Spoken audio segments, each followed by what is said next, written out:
Paz do Senhor, irmãos. Aleluia. Vamos colocar de pé e fazer uma oração?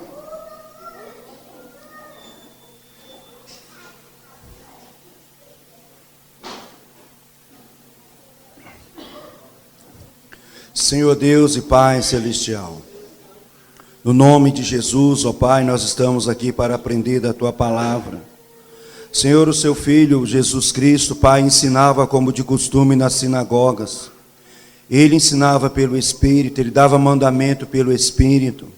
Senhor, o Senhor também derramou dons, ó Pai, para que outros pudessem ensinar. E nessa noite, ó Pai, eu peço a Ti que a Tua unção venha sobre nós e que essa palavra, Deus, possa penetrar em nossos corações, trazendo sabedoria e entendimento espiritual, não mental, não intelectual, mas que seja tempos de crescimento, tempos de aprendizado, tempos de discernimento, ó Deus, segundo a Tua palavra. Toma cada coração, toma nossas mentes. Deus, é um período de transição, onde deixamos coisas para trás, para estarmos aqui nesse horário, ó Deus, que o Senhor possa, ó Deus, nos ungir, que o Senhor possa ministrar em cada um de nós. E à medida que a Tua palavra seja liberada, Deus, faz com que ela arda em nossos corações e que venhamos desejá-la cada vez mais. Deus, é a minha oração, em nome do Senhor Jesus Cristo. Amém. Pode sentar, irmãos. Antes eu estava com a ideia de ministrar panorama da Bíblia, né? Então a gente entrar no Velho Testamento, pegar os livros, contexto, autor, só uma panorâmica também para a gente ter uma visão da Bíblia em sua panorâmica, e tanto o Velho Testamento como o Novo Testamento. Mas aí, como muitas pessoas ainda não compreendem a visão da igreja, nós vamos começar com vida no Espírito e andando no Espírito, só que tem que ter um contexto. Por que eu vou falar vida no Espírito? Porque eu vou falar num contexto onde havia morte, né? E o contexto da morte foi por causa da entrada do pecado. Então, se o contexto de morte, o pecado entrou no mundo por um homem, pelo pecado entrou a morte, eu achei interessante essa palavra. Assim como o pecado entrou no mundo por um só homem. Entrou. Então ele já existia. Se o pecado entrou, de alguma forma ele não estava aqui. Então aí nós vamos entrar na questão da origem, a queda de Lúcifer, a natureza do pecado, porque pecado não são ações, pecado é uma natureza, e tem as ações pecaminosas e as consequências. E a pior consequência do pecado é morte, né? Então nós vamos entrar nessa questão do pecado. E aí, quando nós entrarmos na questão do pecado, talvez daqui a 2 semanas vamos falar sobre o novo nascimento. Porque aí deixa de ficar poético ou romântico essa questão de vida no Espírito. Porque vida no Espírito é algo sério. Você sai da morte para a vida, você sai das trevas para a luz, você sai de um império para outro, porque você recebeu a natureza de Deus, você recebeu o Espírito de Deus, você recebeu a vida de Deus. Por isso, vida no Espírito é algo que já está dentro de você, é a vida de Deus. Você estava morto, saiu de uma condição e entrou para outra. Agora, o andar no Espírito é uma jornada para quem já tem a vida espiritual ativa. Uma pessoa que não nasceu de novo, como ela vai andar no Espírito? Uma pessoa que não tem a vida de Deus, como ela vai andar no Espírito? Não tem como. Por isso tem que ter o novo nascimento, e aí nós vamos conhecer uma jornada que é o andar no Espírito, da qual Deus deu a essa igreja específica algumas ferramentas. Já digo de passagem que não são as únicas, porque se fossem as únicas, essa igreja iria deter a verdade, e algumas poucas igrejas, não, nós temos a verdade. Não, para essa igreja, para esse ministério, 5 chaves para levar você a andar no Espírito. Não é o andar no Espírito, são apenas chaves. E não são as únicas chaves. Para essa igreja foram essas. Para outras igrejas, outras denominações, porque também somos uma denominação, tem outras chaves, outras visões, outras manifestações. Então nós não podemos limitar para ser o dono da verdade, né? Então, por isso que é bom esclarecer a questão de vida no Espírito, andar no Espírito. É bom esclarecer que oração em línguas não é andar no Espírito, porque a oração em línguas também não é vida no Espírito. A oração em línguas também não é andar no Espírito. É uma chave que vai te levar a andar no Espírito, assim como jejum, meditação na palavra, confissão da palavra, adoração pessoal, são chaves que vai te levar a andar no Espírito. Então é para desmistificar isso aí, porque vida no Espírito é uma coisa e andar no Espírito é outra. Mas aí nós vamos ter que voltar na questão da origem do pecado, o novo nascimento, o trabalho de Deus de dentro para fora, não é de fora para dentro. Deus tinha que trocar o nosso coração, tirar o coração de carne com a natureza caída e colocar o coração, o novo espírito, aliás, um coração de pedra que ele falava, né? Onde a palavra não penetrava, né? E colocaria um coração de carne e colocaria um outro espírito em nós, um novo espírito em Ezequiel. Nós vamos ver tudo isso lá na frente. E as palavras seriam impressas no nosso coração. E o trabalho seria de dentro para fora. E aí por isso que Jesus fala do novo nascimento. Então nós vamos olhar sobre a questão da origem do pecado.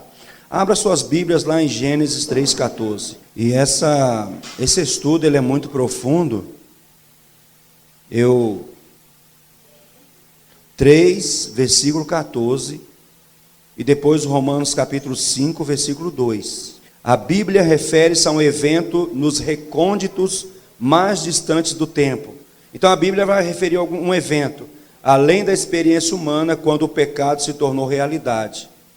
Então antes do homem nascer, né, uma criatura extraordinária, a serpente, já estava confirmada na iniquidade antes do pecado entrar no mundo através de Adão, né?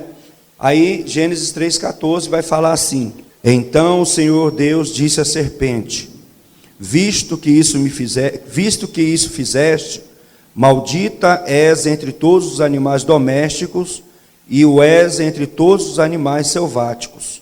Rastejarás sobre o teu ventre e comerás pó todos os dias da sua vida. Aí Romanos 5,14. Portanto, assim como por um só homem entrou o pecado no mundo, pelo pecado a morte, assim também a morte passou a todos os homens, porque todos pecaram. Então aqui no Gênesis vai falar a serpente: visto que isso fizeste, está se dirigindo a ela. Visto que isso fizeste, o que ela fez? Ela enganou Eva. Ela induziu ela ao erro. Ela usou a própria palavra, torcendo a palavra, falando que não ia morrer, vocês serão como Deus, né? E aí Deus colocou uma sentença sobre o homem, uma sentença sobre a terra, uma sentença sobre a mulher e uma sentença sobre a serpente. Então Deus está referindo, ó, visto que isto fizeste, ela fez, ela induziu. Paulo diz que ele tinha medo, um receio, que a igreja fosse enganada, assim como Eva foi enganada por Satanás. Paulo tinha esse receio. E o receio é que a igreja, ela se afastasse da simplicidade do evangelho. Isso é muito forte, né? Essa palavra afastar da simplicidade do evangelho é quando a gente aceita o primeiro amor, não sabemos muitas coisas e nos tornamos simples, recebemos as coisas mais fáceis, amamos mais, pregamos mais, temos aquele impacto de início, e às vezes nós vamos crescendo no conhecimento, na sabedoria, aí na independência, e aí a gente acaba se afastando daquela simplicidade, como havia na igreja de Atos dos Apóstolos, né? Então a serpente, Apocalipse capítulo 12, versículo 9, Apocalipse capítulo 12, versículo 9, vai falar dessa serpente, que em Gênesis fala serpente, mas em Apocalipse fala o grande dragão, a antiga serpente, o diabo. Apocalipse 12, 9. E foi expulso o grande dragão, a antiga serpente, que se chama Diabo e Satanás, o sedutor de todo mundo. Sim, foi atirado para a terra, e com ele os seus anjos. Apocalipse 20, versículo 1 e 2. Então vi descer do céu um anjo, tinha na mão a chave do abismo e uma grande corrente. Ele segurou o dragão, a antiga serpente, que é o diabo, Satanás, e o prendeu por 1000 anos. Então, quando se fala da antiga serpente, vai falar de Satanás, vai falar do sedutor de todo mundo. Quando a serpente falou com Eva, era o diabo falando, era Satanás falando. Ele tinha um poder de persuasão tão grande. Você vê a questão da iniquidade, do pecado, que ele conseguiu seduzir uma terça parte dos anjos. Lá em Apocalipse fala que com a sua cauda, o grande dragão arrastou a terça parte dos anjos, das estrelas. E essa terça parte são os demônios hoje, os principados, as potestades, né, os dominadores, os espíritos que agem na maldade. Então o poder de sedução é muito forte. Ele conseguiu seduzir uma pessoa totalmente pura, no caso de Eva. Ela não tinha nenhuma mácula, não tinha nenhuma religiosidade, uma religião por trás. Ela não tinha nenhum ensinamento errado. Ela não tinha nenhum vício, nada de religiosidade. Aquela pureza. Não havia pecado em Adão e Eva. Eles eram puros. A serpente Satanás conseguiu seduzir Eva. Satanás conseguiu seduzir uma terça parte dos anjos. Satanás tentou seduzir Jesus lá no deserto. Então ele não é aquela figura inocente, apenas uma serpente, apenas uma cobra. Por causa dele, a maior tragédia da raça humana aconteceu lá na queda do homem. Isso foi a maior tragédia da raça humana mesmo. Porque se não houvesse tido o pecado, como estaria a raça humana hoje? Adão só estaria gerando filhos à imagem e semelhança de Deus. Mas o que Adão passou para a humanidade? O pecado entrou no mundo através de Adão. Através de Adão veio o pecado. E através do pecado veio a morte. E essa morte passou a todos, porque todos morreram em Adão. Todos pecaram em Adão. Então isso foi uma tragédia. Mas teve uma origem, Lúcifer. Ezequiel capítulo 28 e Isaías capítulo 14. Ezequiel 28, Isaías 14. Estavas no Éden, jardim de Deus. De todas as pedras preciosas te cobrias. O sárdio, o topázio, o diamante, o berilo, o ônix, o jaspe, a safira, o carbúnculo e a esmeralda. De ouro se te fizeram os engastes e os ornamentos, no dia em que fosses criado. Tu eras querubim da guarda ungido, e te estabeleci, permanecia no monte santo de Deus, no brilho das pedras andavas, perfeito eras nos teus caminhos, desde o dia em que foste criado, até que se achou iniquidade em ti. Então ele era um querubim, ele estava no jardim de Deus, ele era ungido, e no versículo 15 fala, perfeito eras desde o dia que foi criado. Ele foi criado perfeito, até que achou nele iniquidade. Que iniquidade foi essa? Isaías 14, 12. Isaías 14, 12. Olha só, Isaías capítulo 14, versículo 12. Como caíste do céu, ó estrela da manhã, filho da alva, como fostes lançado por terra, tu que debilitava as nações. Tu dizias no teu coração, eu subirei ao céu, acima das estrelas de Deus, exaltarei o meu trono, e no monte da congregação me assentarei. Nas extremidades do norte, subirei acima das mais altas nuvens, serei semelhante ao Altíssimo. Contudo, serás precipitado para o reino dos mortos, no mais profundo do abismo.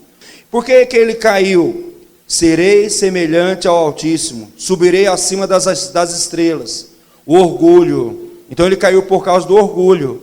E aí ele era perfeito. E quando o coração dele se voltou para o orgulho, Deus achou iniquidade no coração dele. Amém? Então isso aqui é só uma panorâmica da origem, mas é muito profundo, não vou me aprofundar, não é a minha intenção, não é uma escola teológica, então eu vou parar por aqui na questão da origem do pecado. Agora nós vamos falar da natureza. A primeira referência, Gênesis 3,14, Romanos 5,12, Apocalipse 12,9, Apocalipse 21 e 2, versículo 1 e 2, Ezequiel 28, versículo 13 a 15, Isaías, capítulo 14, versículo 12 ao versículo 15. O pecado é uma natureza, agora pecados são ações de uma pessoa que tem uma natureza pecadora. Interessante isso. Jesus falou que aquele que peca é escravo do pecado. Ele não tem como se livrar daquilo ali, porque a natureza dele é pecado. E o que nós vamos esperar dele são essas ações pecaminosas. Você não pode esperar de uma pessoa que não nasceu de novo uma atitude de alguém que está sendo guiado pelo Espírito, que tem a nova natureza. Então o pecado não consiste de ações isoladas, mas também é uma realidade ou natureza dentro da pessoa. Então é uma natureza dentro da pessoa, uma realidade. Efésios capítulo 2, versículo 3. Se não der para passar tudo hoje, a gente continua semana que vem, porque 7h20 em ponto, eu vou terminar. Para que não mude os horários do culto, né? Efésios 2, 3. Entre os quais também todos nós andávamos outrora, segundo as inclinações da carne, era como a igreja andava, fazendo a vontade da carne e dos pensamentos, e éramos, por natureza, filhos da ira, como também os demais. A natureza pecaminosa. O pecado como natureza indica a sede ou a localização no interior da pessoa como a origem imediata dos pecados. Por isso, há uma necessidade do novo nascimento, de uma nova natureza a substituir a velha pecaminosa. Então o que acontece? Como é algo dentro de nós, essa natureza pecaminosa, não tem como você mudar ela, simplesmente por querer mudar. Eu lembro da ilustração do Dave Robertson, quando ele coloca a questão do lobo que queria comer o cabrito. Então, alguém falou assim, o lobo ia pegar o cabrito, e aí, quando ele chegou, aí, pare, você não vai comer esse cabrito. Aí o lobo falou, eu vou comer esse cabrito. Quando você fechar essa porta, eu vou comer esse cabrito. Quando ele fechou a porta, no outro dia estava só as patinhas do cabrito.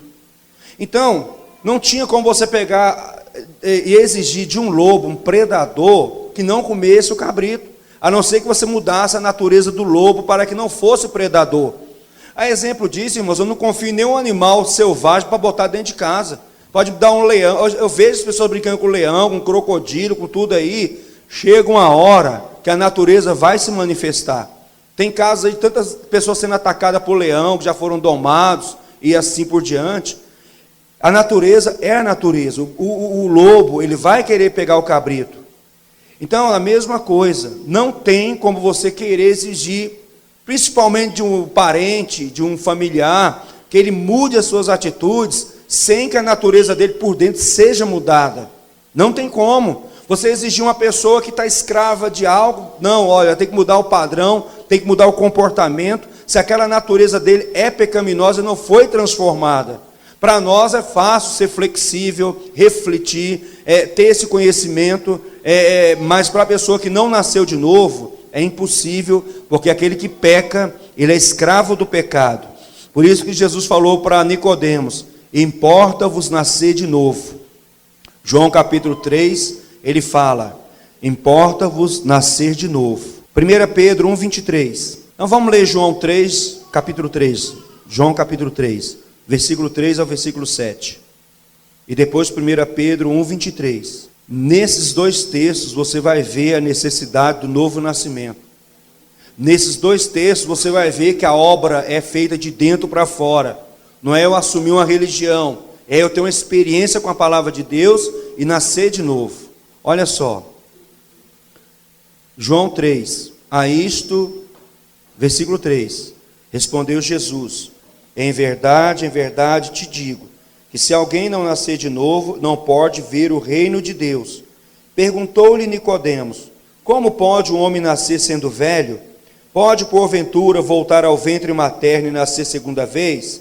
Respondeu Jesus, em verdade te digo, quem não nascer da água e do Espírito não pode entrar no reino de Deus. O que é nascido da carne é carne, o que é nascido do Espírito é Espírito. Não te admires de eu te dizer, importa-vos nascer de novo. Então, nascer de novo. 1 Pedro 1,23 vai falar sobre regeneração, novo nascimento também.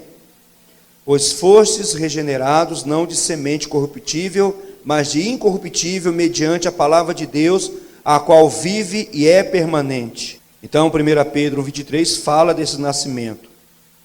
Eu separei alguns versículos, não sei se está no outro estudo, que vai entrar a vida no Espírito, sobre essa questão de regenerados, e eu coloquei todas as versões que eu pude pesquisar. Ela vai falar ali, regenerados, nascidos de novo, nova criação, né? Esse mesmo texto. E essa questão também de regeneração, de dentro para fora, está no texto de Jeremias 24:7, Ezequiel 11:19, Ezequiel 36, 26, 27. Então, primeira coisa, Jeremias 24:7, dar-lhes-ei coração para que me conheçam, que eu sou o Senhor. Eles serão o meu povo e eu serei o seu Deus, porque se voltarão para mim de todo o coração. Ezequiel 11:19, dar-lhes-ei um só coração, espírito novo porei dentro deles, tirarei da sua carne o coração de pedra e lhes darei coração de carne. Ezequiel 36, 26, dar-vos-ei coração novo, porei dentre vós espírito novo, tirarei de vós o coração de pedra, vos darei coração de carne, porei dentro de vós o meu espírito, e fareis que andeis nos meus estatutos e guardeis os meus mandamentos. Então é uma obra que é de dentro para fora, a obra da regeneração, a obra onde a pessoa é liberta do pecado, porque Jesus falou, se o Filho do Homem vos libertar, verdadeiramente vocês serão livres, conhecereis a verdade vos libertará. Irmão, será que a verdade é você entrar numa religião? Será que a verdade, quando você chama alguém para a verdade, vem na minha igreja, vamos ter um culto abençoado? Essa não é a verdade é que ela tem que conhecer que todos pecaram, todos afastados estão da glória de Deus, porque a mensagem de Jesus, quando ele introduziu o seu ministério, foi arrependimento. A mensagem de João Batista foi arrependimento. A mensagem de Pedro, do primeiro sermão, arrependei-vos e cada um de vós seja batizados. Paulo, em Atos 17, fala que Deus notifica a todos, em toda parte, que se arrependam. O arrependimento, ele é o caminho, porque Deus falou para João Batista, preparai o caminho para a vinda do Senhor, voz do que clama no deserto, preparai o caminho do Senhor. E João Batista começou preparando esse caminho com arrependimento, não foi chamar a pessoa para ir para a igreja receber uma bênção. Ela pode receber uma bênção, ela pode usufruir, pode sentir a presença de Deus, mas hoje as pessoas têm que conhecer que precisam se arrepender dos caminhos, precisam se arrepender dos seus pecados, que tenham consciência que são pecadores, porque uma coisa é pecador, outra coisa é ser justo. Quando você aceita Jesus, você já não é pecador, você é justo, você é justificado, você recebeu uma nova natureza. Agora, isso não impede que você peque, porque a Bíblia clara diz que se você pecar, caso você peque, você tem um advogado junto ao Pai, mas a sua natureza não é mais a natureza caída. Você tem a vida de Deus, a natureza de Deus. Você pode errar, porque há duas naturezas dentro de você, a carne que luta contra o espírito ali militando contra a carne, mas a sua natureza já não é mais a natureza de pecador. Isso é muito importante, porque se você não tiver essa consciência, sempre você vai se ver como pecador, e você não vai se apropriar de uma obra de redenção que custou um alto preço, custou muito caro a morte de Jesus ali, custou muito caro. O pecado mexeu tanto com Deus, que ele teve que fazer um plano, ele tinha feito um plano, onde mexeria com as estruturas do céu. Alguém deixaria o céu para vir à terra, não desfalcou, porque o Pai, o Filho e o Espírito Santo é o mesmo, mas alguém teve que deixar o céu para vir à terra, se identificar com toda a raça humana, e já vindo com a certeza de que passaria pela morte. Jesus já tinha consciência que ele ia morrer, que ele ia sofrer, que ele ia descer ao inferno, que ele ia ser açoitado, e a palavra diz que ele não parecia com nenhuma figura humana, porque de tão deformado que ele estava. Isaías 52 diz que ele não se parecia com a figura humana. Ele foi ali abandonado, ele foi rejeitado, ninguém agradou dele porque não havia beleza alguma. Ele ficará satisfeito com o fruto do seu penoso trabalho. Será que o fruto do penoso trabalho é Jesus vendo ali e depois ele falar, ele ficará satisfeito? Pai, valeu a pena eu passar por tudo aquilo ali. Valeu a pena. Porque agora, esses são os filhos que eu dei para você e eles estão glorificando agora você. Valeu a pena, porque ele ficará satisfeito. Fruto do penoso trabalho. Então foi algo caro, custou a vida de Deus, Jesus sendo Deus. E aí eu vou assumir novamente a minha posição de pecador, de coitado. Não, irmãos, a Bíblia fala, justificados, pois mediante a fé temos paz com Deus por meio do nosso Senhor Jesus Cristo. A nossa condição hoje é de justo. Por isso, muito pode em sua eficácia a súplica de um justo. Se não houvesse justo sobre a terra, e como nós estaríamos diante de Deus? Nós não poderíamos fazer essa oração de Tiago, capítulo 5. Agora, eu sou justo, não porque eu sou bom, eu sou justo por aquilo que Jesus fez por mim. Eu sou justo por causa do sangue dele. Eu sou justo porque ele foi feito pecado. Aquele que não conheceu o pecado, ele foi feito pecado para que nele, Cristo Jesus, fôssemos justos. Então custou algo muito caro. Por isso que se fala dessa natureza, essa natureza caída. Por isso que se fala depois de vida zoe, a vida de Deus, a vida no Espírito. Por isso que se fala de um Espírito recriado, o maior milagre. Aí você vê 10 pessoas sendo abençoadas, curando de lepra, só um volta, só um é justificado. Todos os 10 tinham a mesma necessidade de cura, clamaram ao mesmo Jesus. E Jesus falou, vai, ofereça ao sacerdote o sacrifício conforme a lei. Um voltou e Jesus observou. Cadê os outros 9? Só voltou esse estrangeiro para glorificar a Deus? Jesus observou que só um voltou. Mas ele foi misericordioso e atendeu os 10. E os 9, como é que ficará a situação deles? Como é que ficaria a situação daquele paralítico? Levante e anda, para que saibas que o Filho do Homem tem autoridade para perdoar pecado, levante e anda. Se Jesus não tivesse ali ministrado perdão de pecado, só tivesse curado a vida dele. Por que Jesus disse a uma pessoa, vai e não peques mais, para que não te suceda algo pior? Por que será que Jesus disse à mulher lá, adúltera, vai e não peques mais? Porque o pecado afeta o coração de Deus.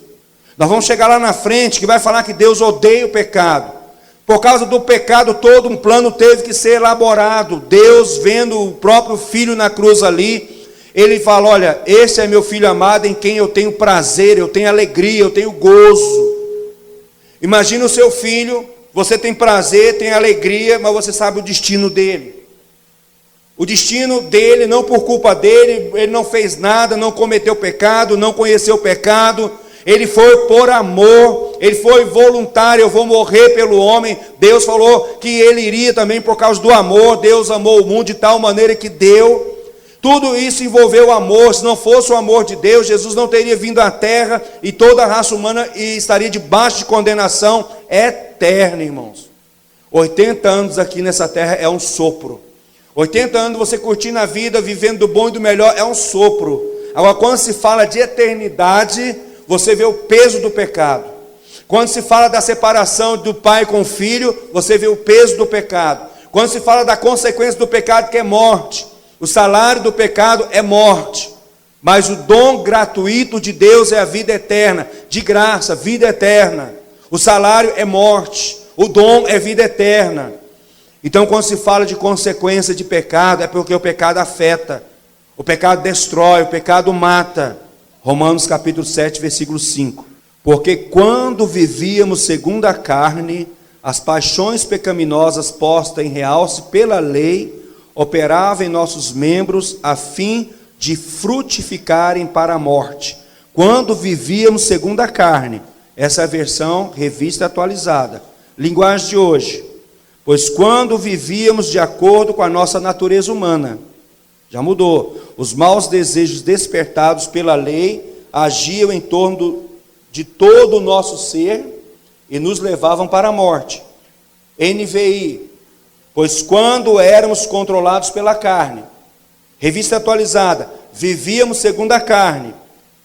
Linguagem de hoje, vivíamos de acordo com a nossa natureza. NVI, quando éramos controlados pela carne. Bíblia Viva, quando a velha natureza ainda era ativa. Por isso que tem que ter a vida no Espírito. Porque se não tiver, é impossível você vencer essa natureza. Tem que trocar a natureza. Aí entra o poder regenerador da palavra, que é o maior milagre. O maior milagre não é eu ir numa igreja fazer uma campanha. Eu não tenho nada contra a campanha. A minha preocupação é o seguinte: a pessoa vai para a igreja, faz as campanhas, torna-se um simpatizante do Evangelho, acha a palavra bonita e tal, e ela nunca ouviu falar de arrependimento, ela nunca ouviu falar do estado da condição humana, que está todos encerrados debaixo do pecado, que Jesus é o único substituto, Ele é o caminho. O problema não é o governo, não é as crises, o problema do homem é o pecado, para que depois ele viva uma eternidade com Deus. Ele pode passar 10 anos na igreja e ir para o inferno, irmãos, eternamente. Paulo diz que Jesus voltará tomando vingança contra os que não creem no Evangelho e contra os que não obedecem ao Evangelho. Ele virá como chama de fogo, e esses serão banidos da face de Deus eternamente. Paulo falando isso em Tessalonicenses. Então é algo assim que é mais alarmante do que uma crise econômica, do que uma crise de governo, e o mundo está aí, as trevas, ela prende o mundo. A Bíblia diz que o Deus desse século, Satanás, ele cega o entendimento dos incrédulos para que não resplandeça a glória do Evangelho. Pensa você que hoje livre, pensa no pessoal que o diabo está trabalhando cegando, pensa nas densas trevas que há sobre a terra, pensa na luz que está na igreja. A igreja brilha, a igreja radia, a igreja cresce de glória em glória. E a igreja tem essa mensagem para o mundo de trevas. Pensa Jesus chegando ali na terra de Zebulon ali, e fala terra de Naftali, um povo que jazia em trevas e na região da sombra da morte. E só Jesus ali era uma pessoa viva espiritualmente.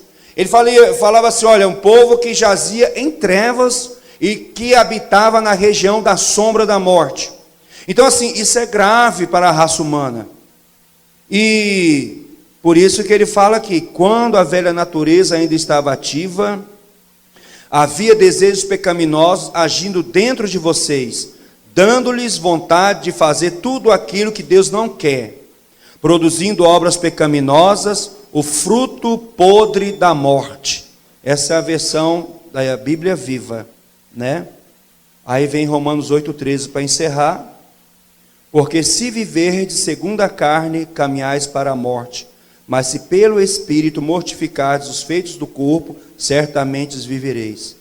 Isso aqui nós vamos ver, sabe quando? Quando nós entrarmos na questão de andar no Espírito. Pelo Espírito você vai crucificar a sua carne. Porque a maioria das pessoas pensam em estar certinha para poder andar no Espírito, para orar em línguas, para adorar a Deus. Agora eu vou tirar 2 horas de adoração, aleluia. E vai querer ser perfeito. Ao contrário, você vai com todas as suas imperfeições, se posiciona diante de Deus, e você contempla a Deus, você começa a sofrer transformações de glória em glória, o seu caráter começa a mudar. Afasta um pouco de Deus as orações, você vai começar a ver as coisas, você vai começar a ver defeito, o mundo vai ficar cinza para você, afeta dentro de casa, afeta no trabalho, afeta em tudo. Se você ficar uma semana sem orar, 2, sem contato com Bíblia, sem contato com oração, sem contato com nada, começa a afetar. Se você experimentou unção, se você experimentou presença, começa a afetar você, né? Então, nós vamos encerrar por aqui, porque já está na hora, mas semana que vem, nós vamos falar onde é o centro dos desejos pecaminosos.